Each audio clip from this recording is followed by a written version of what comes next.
Muito bom. Lucas.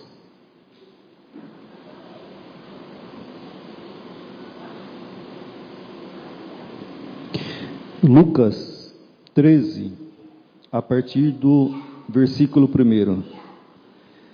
Chamado ao arrependimento. Minha versão fala assim, ó. Por essa época, Jesus foi informado de que Pilatos, governador da Judéia, havia assassinado algumas pessoas da Galileia, enquanto ofereciam sacrifícios. Vamos orar? Deus, ó Pai, obrigado por essa noite, por essa oportunidade de anunciar a Tua palavra. Pai, que nosso coração possa se aquietar, que a nossa mente possa se abrir, e o Senhor falar conosco através do Teu Santo Espírito. Ensina-nos, ó Pai, porque nós queremos aprender mais de Ti. Fala conosco, Senhor meu Deus, que o João diminua e que o Senhor cresça em nossas vidas. É a oração que eu faço, em nome de Jesus. Por essa época, naquele período, Jesus foi informado de que Pilatos havia assassinado algumas pessoas da Galileia, enquanto essas pessoas ofereciam sacrifício. Jesus ainda não havia sido crucificado. Portanto, ainda eles estavam vivendo ainda o período do sacrifício da lei mosaica. Então, haviam alguns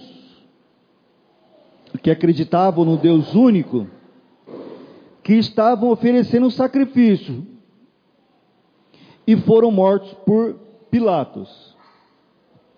Aí Jesus fala: vocês pensam que esses galileus eram mais pecadores que todos os outros da Galileia? Perguntou Jesus. Foi por isso que eles sofreram? Havia naquela época uma ideia de que todo sofrimento era em razão do pecado. Então, quando eles viam alguém sofrendo, eles já deduziam: está em pecado, está vivendo em pecado, por isso que está sofrendo. Esta era a regra do Antigo Testamento. Vocês se lembram daquela passagem que Jesus estava andando com os discípulos e eles viram um aleijado, e os discípulos perguntaram: Jesus, quem pecou? Ele ou os pais? Havia o entendimento de que o sofrimento era em razão do pecado. E Jesus, em Lucas 13:1, ele não está dizendo que o sofrimento é em razão do pecado. Ele não está afirmando. Mas ele também não está contradizendo, dizendo que sofrimento não é em razão do pecado. Pastor, mas e daí? Não, pode ser em razão do pecado e pode não ser. Irmãos, primeiro, não se esqueçam, vivemos num mundo caído. O mundo jaz no maligno. Não estamos no céu. No mundo tereis aflição, porque o mundo é caído. Este mundo não é o mundo do Éden antes do pecado. Gênesis 1 e 2. nem é o mundo do Apocalipse 21 e 22. Esse mundo é caído. Esse mundo não é conforme o desejo do coração de Deus. Nesse mundo há muitas coisas erradas, porque o Deus desse mundo é Satanás. C.S. Lewis, ele fala com muita propriedade que tem pessoas que vivem numa prisão, mas querendo ter tratamento hotel 5 estrelas. Hotel 5 estrelas, Gênesis 1 e Gênesis 2. Apocalipse 21, 22. Gênesis 3 até Apocalipse 20, é isso aí, ó. Pai que violenta filho, filho que mata pai, criança que nasce de família cristã com doença, cristãos fiéis que morrem. Este tempo não é céu. Esse momento que nós estamos vivendo é mundo caído. Vocês conhecem pessoas fiéis que sofreram e que Deus recolheu. Não estavam em pecado. Eles não estavam em pecado, mas vivem num mundo caído. Não esqueçam disso, hein? Pastor, mas por que eu não devo esquecer? Porque quando você entender que vive no mundo caído, você vai perceber quanta bênção Deus tem lhe proporcionado.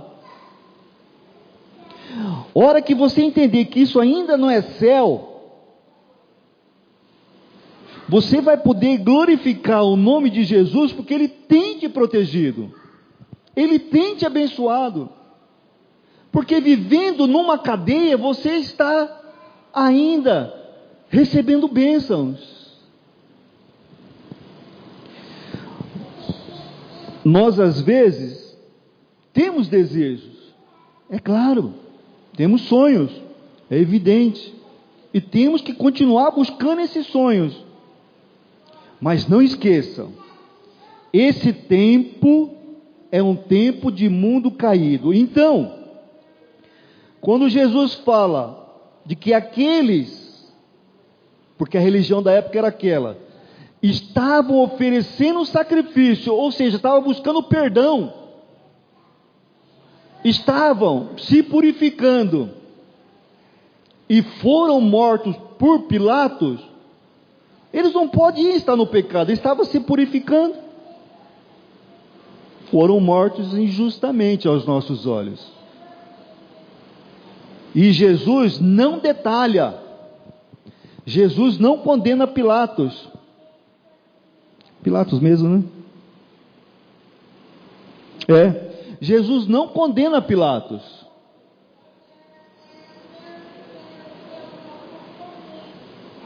Jesus só nos chama a nós uma reflexão.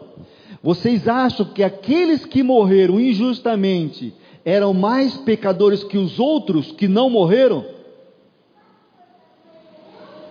Eles não eram pecadores mais que os outros. Irmãos, nesse mundo caído, o sofrimento é a regra. O milagre é a exceção. Você tem vivido mais milagres, mais bênção ou mais dificuldades? Você já olhou para um lado? Já olhou para o outro? Ou até mesmo para a sua própria vida? Já olhou para a sua própria vida como era antes? Será que você não está vivendo bênção e não tem percebido? Satanás é astuto, hein? Ele quer tirar de nós a convicção da bênção. Mas uma das causas do sofrimento é que esse mundo é caído. O mundo é caído, não é céu ainda. Céu nós vamos vivenciar. Mas esse tempo é um tempo onde a regra é sofrimento. Então, uma das causas de sofrermos é porque vivemos um período de mundo caído. Outra causa de sofrermos, a semeadura, a lei da semeadura.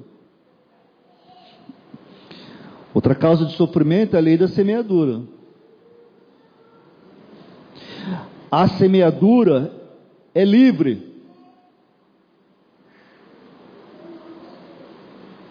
A semeadura é livre. A colheita não tem como. Você vai colher o que plantou. Tem plantado oração? Tem plantado devocional? Tem plantado estudo bíblico? Tem procurado estreitar o relacionamento com Jesus Cristo? A lei da semeadura. Hebreus fala: plantou, colheu. Uma das causas, ou uma outra causa do sofrimento é a lei da semeadura.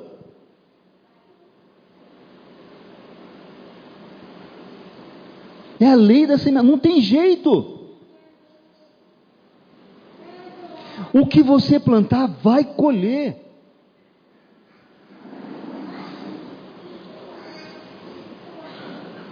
Uma outra causa de sofrimento: treinamento espiritual. Como é que é, pastor? Ou prova. Deus às vezes permite que você sofra para treinar a sua musculatura espiritual. Porque em razão da onisciência, talvez possa vir algo que você precise estar melhor treinado. E esse treinamento de Deus é o que nós chamamos de prova também, para ver se você é fiel. Em tudo dai graças. Você tem dado graças em tudo? Tem agradecido pelas dificuldades? Tem agradecido porque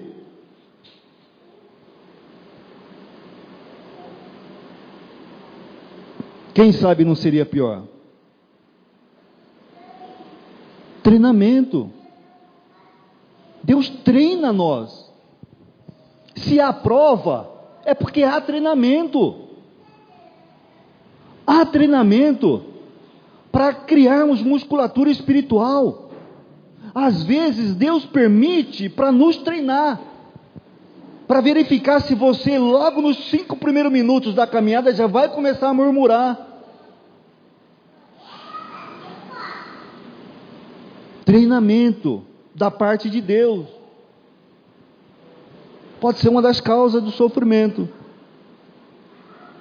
Deus está te treinando, está te preparando, está te fortalecendo. Uma outra causa de sofrimento é o pecado dos outros. Pecado dos outros. Acabou o culto, orou, pediu a Deus, vai atravessar a rua, vê um bêbado e te atropela. E Deus permite que ele te atropela. Você não saiu do culto? Você não orou? Você não buscou a Deus? E Deus permitiu que você fosse atropelado? Pecado seu? Não. Pecado de outro. Ou isso não acontece? Nunca viram? Nunca viu acontecer? Pastor atravessar a rua, foi atropelado. Mas como? Saiu do culto. Estava orando. Está em pecado. Não. Pecado do outro. Pecado do outro. Está em casa lá, oração, tal. Dê um mandado de Satanás e entra na tua casa lá e rouba e ainda te mata. Pecado do outro. Mas Deus não protegeu? Não, Deus protegeu. Nós não entendemos. Nós nunca vamos entender, mas Deus fez o melhor para a sua vida. Pastor, mas eu não sei, eu também não entendo.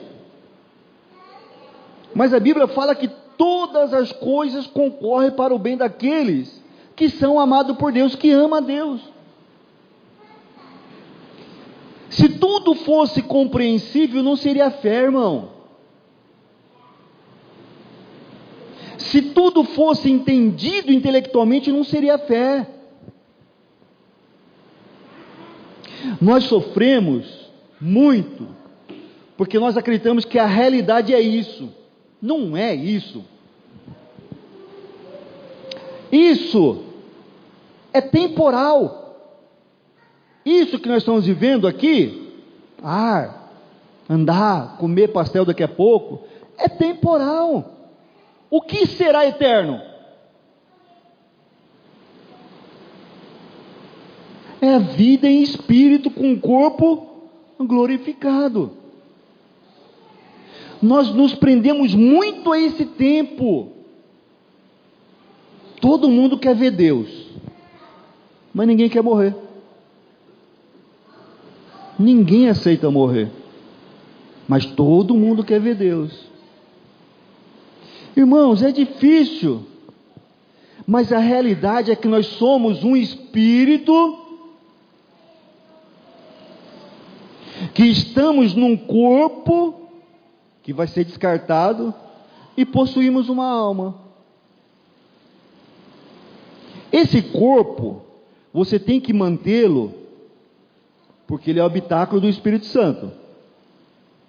Mas não vai ser com esse corpo que você vai viver no céu, vai ser um outro corpo, um corpo glorificado. Pastor, e a alma? A alma é essa. A alma é essa, vontades, emoções e o intelecto, o que você aprendeu, não vai ser apagado. Vai ser purificado. Segundo o Apocalipse, nós não teremos lembranças desse tempo. Por que não teremos lembrança? Porque fala que lá não haverá sofrimento. Mas a hora que você estuda Lázaro e o rico, pelo menos no inferno, o rico sabia que tinha parente na terra sofrendo. Pelo menos no inferno ele sabia. Irmãos, invista no Espírito, isso é eterno. Invista na alma, isso é eterno. Carro novo, a morrer vai ficar.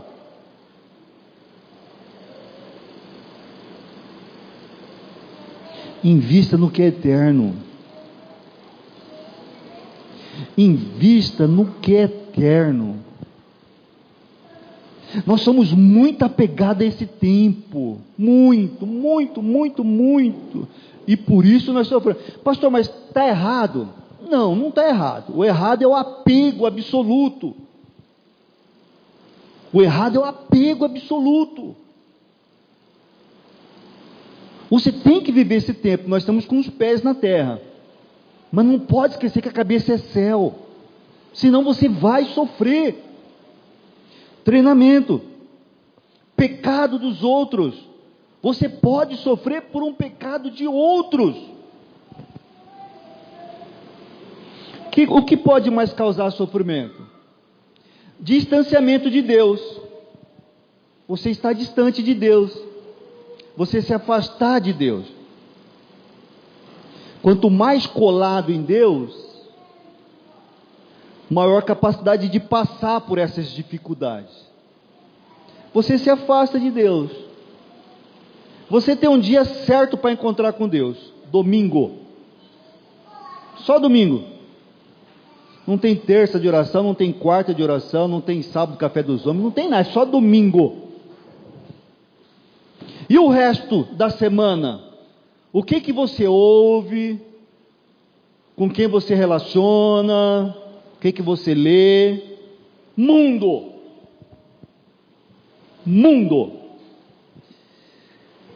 Nem o dízimo do tempo nós damos para Deus. Distanciado de Deus. Pode ser uma causa de sofrimento. Pode ser, não estou afirmando. Pode ser uma causa. O que mais que pode causar sofrimento? Satanás. Pastor, o senhor deixou por último? Por último. Porque o crente, ele resiste ao demônio. Quando ele baixa a guarda, o Satanás pode fazê-lo sofrer. Mas é o último, viu? Quem mais pode te fazer sofrer é homem, é ser humano. Você ou os outros. É homem. Mas Satanás também pode causar sofrimento. Então, pessoal, não sejamos como aquele. Está doente, está em pecado. Não, nem sempre. Hein? Pode ser. Mas pode ser também um treinamento da parte de Deus. Pode ser em razão do mundo caído que nós vivemos. Pode ser pecado de outros. O pecado nosso está na semeadura, né? O pecado nosso entra na semeadura. Pode ser pecado nosso. Plantamos, vamos colher. Pode ser o distanciamento de Deus. E pode ser Satanás. De todos, eu particularmente acho que o que mais perigoso é o distanciamento de Deus. Eu acho. Porque é muito sutil. Para a gente se distanciar de Deus é muito sutil, você nem percebe. Quando você vê, não vou na igreja não, porque eu já fui ontem. Não vou na igreja não, porque é meu aniversário. O lugar para se comemorar aniversário é na igreja. Não vou na igreja não, porque é aniversário da minha sogra. Mas ainda, tem que vir para a igreja, aniversário da sogra. Não vou na igreja não, porque faleceu um parente. Não, aí que você tem que vir. Buscar força no Senhor, ser consolado pelos irmãos.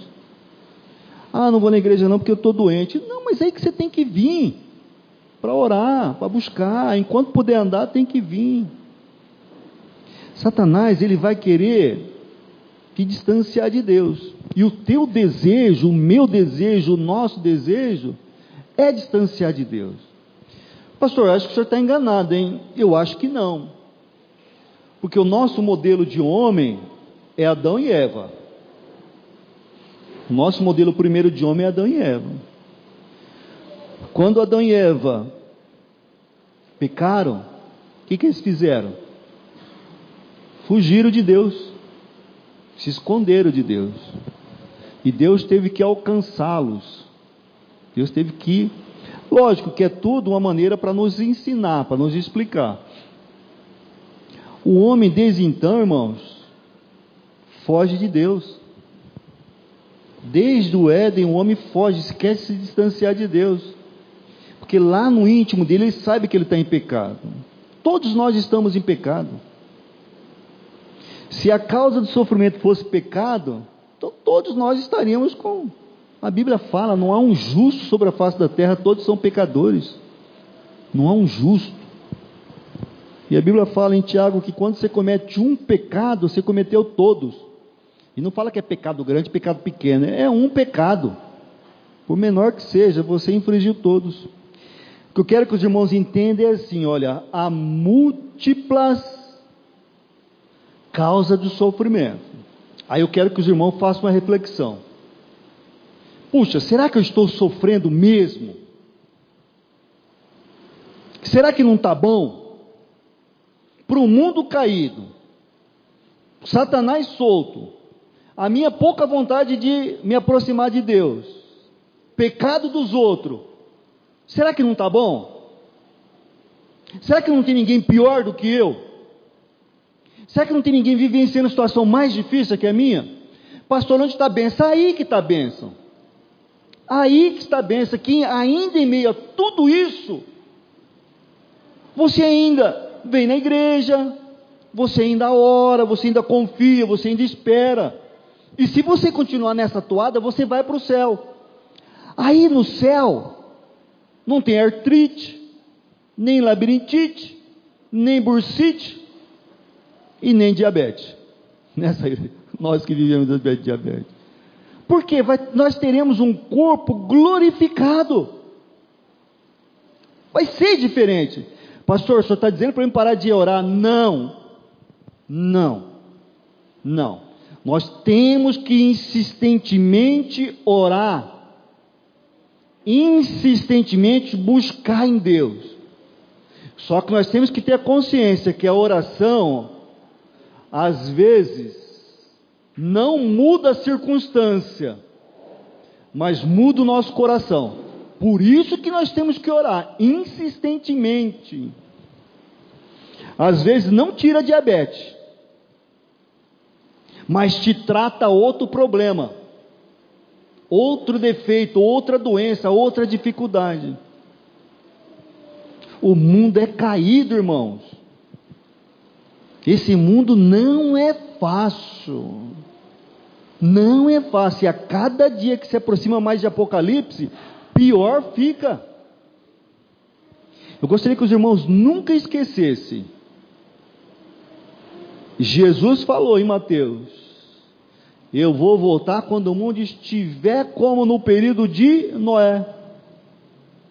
Todo mundo comia à vontade, e bebia, e dava as costas para a igreja. Não, pastor, mas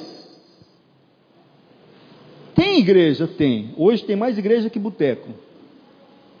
Hoje tem mais livro que jornal. Desculpa, tem mais Bíblia que jornal. Hoje tem mais igreja que boteco e tem mais Bíblia que jornal. O problema é que não se prega a Bíblia. Estratégia esperta de Satanás. Vamos fazer bastante igreja. Leva um psicólogo para poder falar. Humanismo. Vamos fazer bastante igreja. Leva um animador de púlpito para poder falar. Egocentrismo. Bastante Bíblia, mas ninguém lê. Ouve. Ou senão ficar assistindo o vídeo. Não, é ler, parar, meditar, pensar. A pregação é da palavra. Não é quantidade de igreja, não é quantidade de Bíblia. A Bíblia é o maior best-seller de todos os tempos. No entanto, nós não somos a maior religião. Nós protestantes, que temos a Bíblia como a base da nossa fé. Eu quero que os irmãos pensem muito a respeito disso. O cristão, ele pensa, ele tem que pensar. O crente, ele tem que pensar. Olha em volta. Perceba. Se você está em pecado, conserte-se com Deus. Mas não fique imaginando que você é o maior pecador do mundo, porque todos nós somos os maiores pecadores do mundo. O seu relacionamento é pessoal, conserte-se com Deus. E viva as bênçãos que Deus tem lhe proporcionado nesse mundo caído. Aí voltando,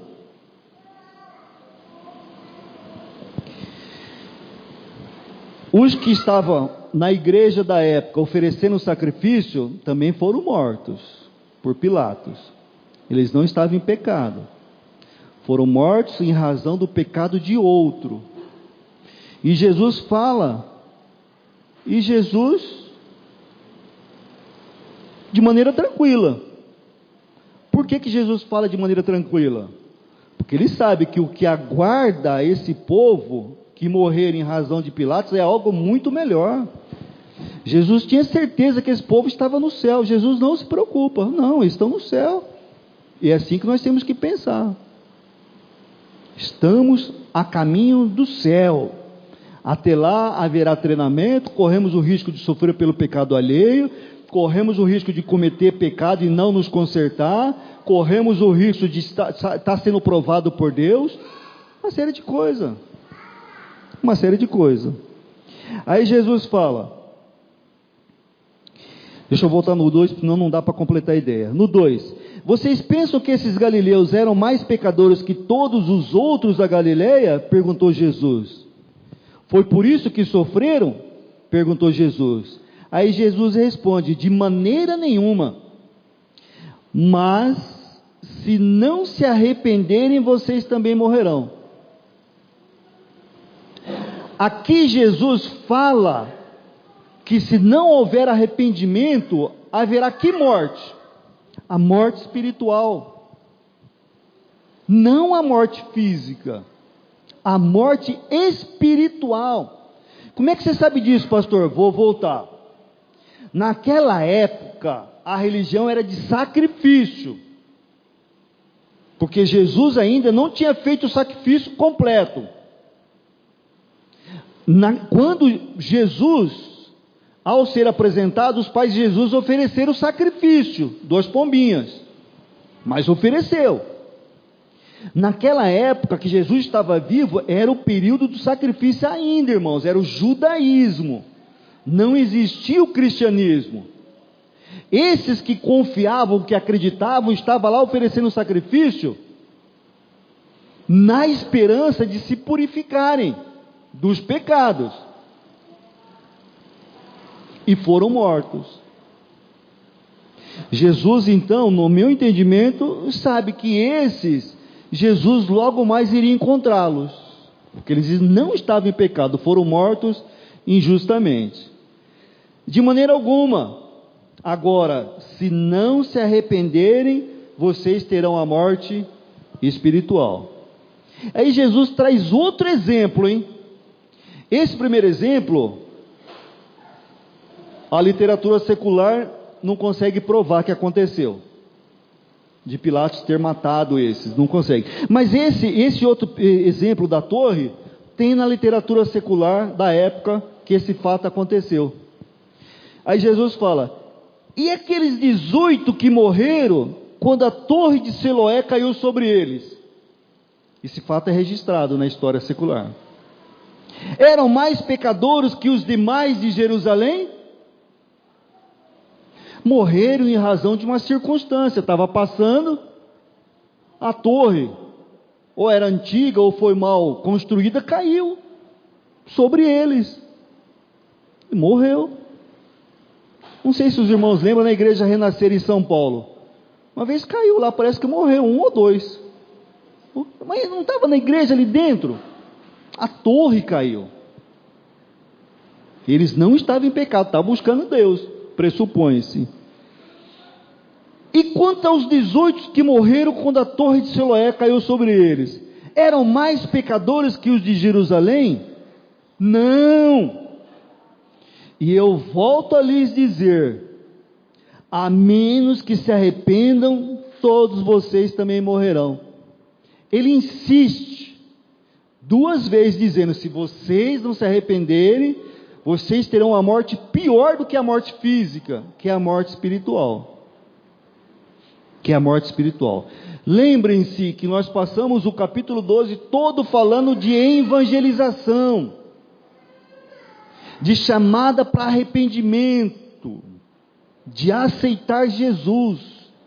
Ele cita 2 exemplos de fatos, de pessoas que morreram, uma claramente religiosas, a outra discutível, mas ele fala que a grande preocupação dele não era com a morte física, era com a morte espiritual. Irmãos, para morrermos espiritualmente, nós que somos wesleyano, acreditamos, para morrer espiritualmente é fácil demais. É se afastar da igreja, deixar de fazer devocional, começar a ver mais defeitos defeito do que bênção.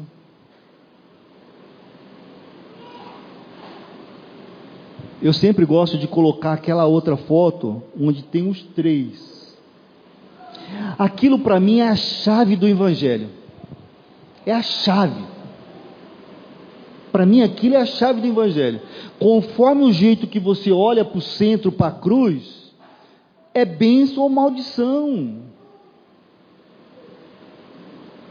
Conforme o jeito que você olha para a dificuldade que você está passando, é bênção ou maldição. Eu acredito num Deus que me protege, que me sustenta e que me ama. E um dia eu entreguei minha vida a Ele. As coisas que acontecem comigo é porque pelo menos Ele permite. E se Ele permite é porque vai ser bom para mim de alguma forma. Eu não tenho olhos para poder ver em algumas coisas, mas eu creio nisso. Eu creio que as circunstâncias, às vezes, adversas que acontecem na minha vida, é porque Deus está trabalhando. Eu continuo acreditando que Deus está fazendo o melhor. Para mim, esse tempo que eu estou vivendo agora, essa circunstância que eu estou vivendo nesse momento, é o melhor que Deus pode me dar hoje. Ele pode mudar amanhã, depois amanhã. Mas para esse minuto, para esse tempo, 8h20 de um sábado aqui em Cuiabá, é o melhor que Ele tem para mim agora. É o melhor. Continuo exercitando minha fé. Continuo confiando que Ele é meu Salvador. Continuo acreditando que Ele quer o melhor para a minha vida. Continuo. Não posso viver de circunstância. Tenho que viver de esperança. Não posso viver do que fala a meu respeito. Tenho que viver do que Deus fala a meu respeito. Eu sou abençoado. Minha família é abençoada. Porque nós confiamos nós nos entregamos para Deus. Pastor, e as lutas? Treinamento espiritual. Treinamento espiritual. Fortalecimento da musculatura espiritual. Pelo menos. Às vezes, pecado alheio. Pode acontecer de pecado próprio, semeadura. Pode acontecer. Vivo no mundo caído, mas continuo acreditando, Deus é comigo. Não tenho uma vírgula de dúvidas. Continuo acreditando. Me esforço para não ser religioso, porque eu sei que a religiosidade me afasta de Deus. Me esforço para ser cristão, seguindo os passos de Jesus e procurando imitar Jesus. Não é fácil. Não é fácil. Irmãos, em 5 versículos, só bênção. Só bênção. Só bênção. Mas é o teu olho, é a tua cosmovisão. Tem gente, e nós estamos encerrando, tem gente que acha que o mundo é contra ela. Não vai ser feliz nunca. Tem gente que acha que o mundo conspira contra ela. Não pode ser assim, irmãos. Nosso Deus é a nosso favor. Deus é a nosso favor. No mundo tereis aflição. Eu venci o mundo. Estou indo preparar a morada. Cantamos Maranata, ou vamos cantar, pelo que eu vi no... Volta, Jesus. Volta. Volta. Mas ninguém quer morrer. Ninguém quer sofrer. Faz parte, irmãos. Seja como o ladrão que olhou para o centro e falou: você é Deus. Eu estou nessa cruz, que a cruz foi para mim encontrar com você. Se eu não estivesse na cruz, eu não ia encontrar com você. Pensa assim. Eu estou aqui sofrendo, que é para mim me encontrar com você, Deus, Jesus. O outro não. O outro só confiava se ele descesse de lá, pulando, saltitando e fosse tomar cerveja. Queria viver esse tempo. Seja como o ladrão que olhou para o centro e falou assim: olha, esse sofrimento é bom. Esse sofrimento me fez aproximar de você. E todo sofrimento nos faz aproximar de Deus, se você tiver olhos. Pregamos da candeia. A candeia são os nossos olhos, que iluminam o nosso futuro. É o farol do carro. É o farol, vai iluminando. Se a sua candeia, se o seu farol de carro estiver apagado, você vai andar tropeçando. Mas se a sua candeia estiver acesa e quem acende é Jesus, você vai enxergar 3.000 metros. Andar. Vai ter um buraco, mas você vai passar. Vai passar. Irmãos, 5 versículos de bênção. 5 versículos de bênção. Mas só vê bênção quem olha para o centro e fala: Jesus, você é Deus mesmo, hein? Brincadeira. Você não é fraco não, hein? Me trouxe aqui nesse sofrimento para me aproximar de Ti. Permitiu isso para me aproximar de Ti. É isso, irmãos. Com exceção aqueles que nasceram na igreja, a grande maioria, creio eu, que veio pela dor. Creio eu, que eu vim pela dor. E a grande maioria vem pela dor. E dizem que aqueles que nasceram na igreja se convertem de fato e de verdade quando passam uma dor. Quando passam uma dor. Porque, pastor, não deveria ser assim, mas é a condição humana.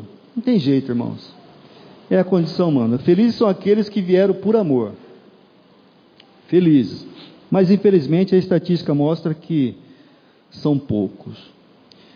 A palavra de esperança é: Deus está preparando algo melhor para ti, céu. Deus tem te protegido nessa caminhada. Você tem tido mais vitória do que derrota. E Deus, como Pai, quer que você perceba e se alegre nisso.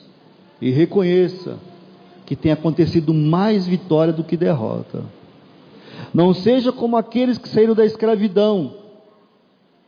40 dias para alcançar o céu, Israel. Levaram 40 anos. Porque não tinha candeia, ficaram andando como um círculo. E o que é pior, não entraram no céu. Não adianta murmurar, irmão. Em tudo dai graças. O que é tudo? Tudo. Sofrimento também. Alegria também. Contrariedade também. Dificuldade também. Falta de dinheiro também. Doença na família também. Relacionamento complicado também. Dai graças. Na esperança de que Deus está tratando. Deus sempre quer o melhor para nós. Não perca isso de vista. Deus sempre quer o melhor. Enquanto estamos descansando, Ele está trabalhando pelo melhor. Mas é preciso que você se aproxime dEle. Isaías fala: a mão do Senhor não está recolhida. Não está, mas você tem que se aproximar cada dia mais. Para usufruir milagres nessa terra. Milagres não quer dizer que não haverá aflições. Tempo é curto, senão eu poderia discorrer de todos os personagens bíblicos que sofreram, não por pecado próprio, por pecado alheio, por circunstâncias contrárias, e alguns por pecado próprio. Davi, o maior pecador que já passou nessa face da terra, antes de mim, eu sou mais pecador que Davi. Bem, pecou, pagou, plantou, colheu, depois se arrependeu.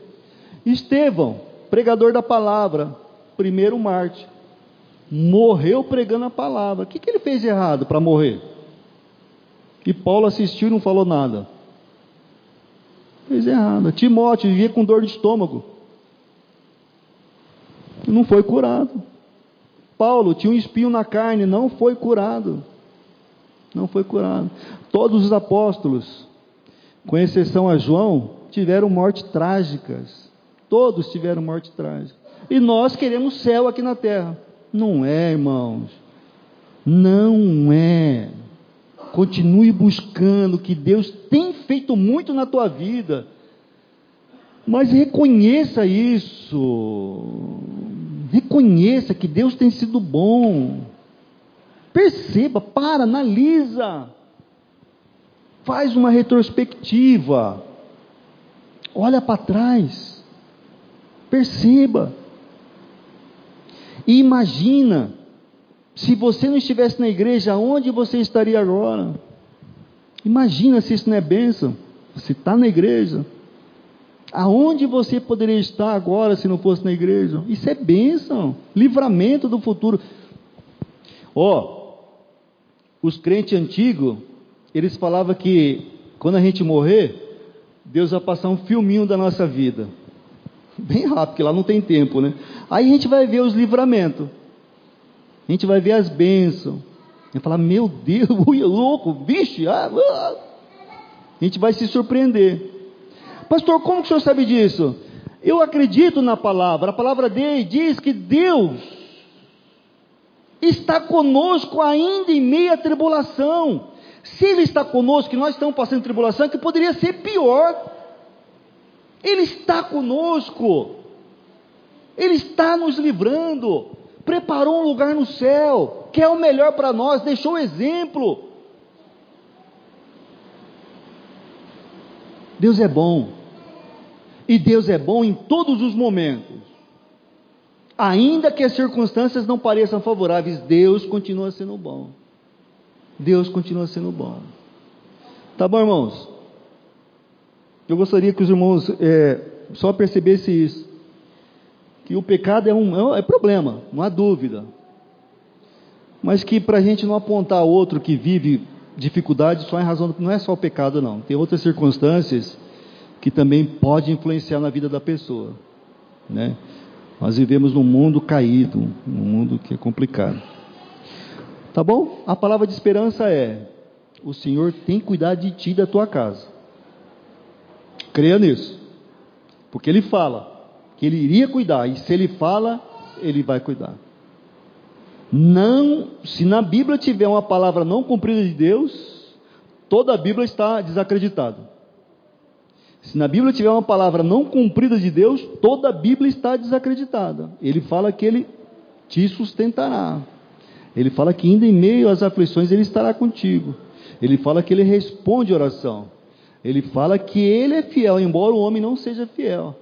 Ele fala que Ele nos amou antes que nós o amássemos. Ele fala que Ele nos escolheu antes que nós pudéssemos imaginar. Obviamente que essa escolha é da igreja, mas Ele fala que está à porta. Ele fala que se você deixar Ele entra e muda. Ele fala que se você cooperar, você vai ser abençoado. Ele fala que se você confiar, você será bênção. Mas Ele fala que céu é só no porvir. Curva sua cabeça, vamos orar. Deus, obrigado por essa palavra, que nós possamos agradecer pelas bênçãos que estamos vivendo, ainda que as circunstâncias pareçam não favoráveis aos nossos olhos, mas o Senhor que é um Deus onisciente, um Deus que cuida de nós, um Deus que sabe o presente, passado e futuro, e tem dado o melhor para nós. Nós cremos nisso. Senhor, continue abençoando cada família aqui representada, continue abençoando a família dessa igreja, nos trazendo a convicção de que a Tua palavra é verdadeira, e nos fala que o Senhor é um Deus protetor, e nós cremos nisso. Nos fala que o Senhor é um Deus que foi preparar uma boa morada para nós, e nós cremos nisso. Fala que nós estamos aqui como forasteiros nessa terra, e nós cremos nisso. Fala que nós estamos aqui de passagem, e nós cremos nisso. Que a nossa morada não é terra, a nossa morada é céu, e esse é um tempo. Que o Senhor nos fortaleça como tem fortalecido na pessoa do Santo Espírito, e que nós possamos continuar com o coração grato a Ti, reconhecendo que o Senhor é o soberano sobre nós, digno de louvor e de toda honra. Por isso nós oramos no nome santo de Jesus, amém e amém. Que a graça do nosso Senhor e Salvador Jesus Cristo, que o amor de Deus, que o amor completo, ágape, e que a comunhão do Santo Espírito seja com todas as famílias, com todas as igrejas sobre a face da terra, E de uma maneira especial e particular com a igreja do Araés, com a igreja do Fortaleza. É a oração que nós fazemos em nome de Jesus. Depois do culto tem o pastel. Tem o pastel, né? Não tem pastel? Tem pastel. Então todos estão convidados. E último louvor.